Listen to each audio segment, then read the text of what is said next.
क्या भारत के खिलाफ बांग्लादेश को भड़का रहा चीन? भाजपा सांसद ने क्यों जताई चिंता? पाकिस्तान कनेक्शन भी मिला। शेख हसीना के देश छोड़ने के बाद से बांग्लादेश में हिंसा का दौर जारी है। वहां की अंतरिम सरकार ने भारत विरोधी रुख अपना रखा है। पाकिस्तान से लगातार बांग्लादेश की नजदीकियां बढ़ रही हैं, मगर इस बीच चीन के दखल ने भी चिंता में इजाफा किया है। भाजपा सांसद सुजीत कुमार ने चीन, पाकिस्तान और बांग्लादेश की नए गठजोड़ पर चिंता व्यक्त की है। भाजपा सांसद सुजीत कुमार ने बांग्लादेश और पाकिस्तान के नए गठजोड़ पर चिंता व्यक्त की। उन्होंने भारत के प्रति बांग्लादेश के रुख की निंदा की। सुजीत कुमार ने भारत और बांग्लादेश के बीच तनाव बढ़ाने में चीन की भूमिका की आशंका जताई है। बांग्लादेश ने भारत विरोधी रुख अपनाया।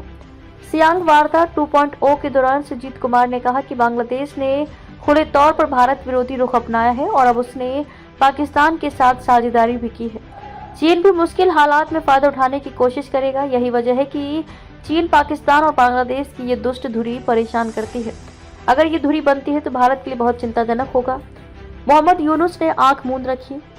भाजपा सांसद ने कहा कि बांग्लादेश में आवामी लीग के कार्यकर्ताओं, अल्पसंख्यकों, खासकर हिंदुओं पर हमले निंदनीय है। उन्होंने कहा कि हम चाहते हैं कि बांग्लादेश में स्थिति सामान्य हो। ये दुर्भाग्यपूर्ण है कि नोबेल शांति पुरस्कार विजेता मोहम्मद यूनुस ने अल्पसंख्यकों पर हमले के मामले में आंख मूंद रखी है। सुजीत कुमार ने कहा कि बांग्लादेश के घटनाक्रम पर कड़ी नजर है। हम बांग्लादेश में जल्द स्थिति सामान्य होने की उम्मीद करते हैं। एक चीन नीति को चुनौती। भारत में ताइपे आर्थिक और सांस्कृतिक केंद्र के उप प्रतिनिधि रॉबर्ट हसीबोर हुई ने दिल्ली में सियांग डायलॉग 2.0 में चीन की लंबी समय से चली आ रही एक चीन नीति को चुनौती दी। Foreign Correspondents Club of South Asia में रेड लैंटर्न एनालिटिका द्वारा आयोजित इस कार्यक्रम में वैश्विक विशेषज्ञ, नीति निर्माता और शिक्षाविदों ने हिस्सा लिया। यहाँ उन्होंने दुनिया को आकार देने वाली भू राजनीतिक, आर्थिक और सुरक्षा चुनौतियों पर चर्चा की। एक चीन नीति घोटाला है। रॉबर्ट हसीबोर हुई ने चीन की वन चाइना पॉलिसी के खिलाफ कड़ा रुख अपनाया। उन्होंने इसे घोटाला करार दिया।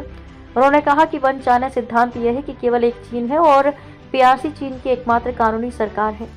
ताइवान चीन का हिस्सा है। रॉबर्ट ने कहा कि 1949 से 2 चीन है। एक आरओसी ताइवान में चीन गणराज्य और दूसरा people's republic of China PRC है। अगर पीआरसी चीन की एकमात्र कानूनी सरकार है तो ताइवान कभी पीआरसी का हिस्सा नहीं हो सकता। इसलिए वन चाइना सिद्धांत एक घोटाला है।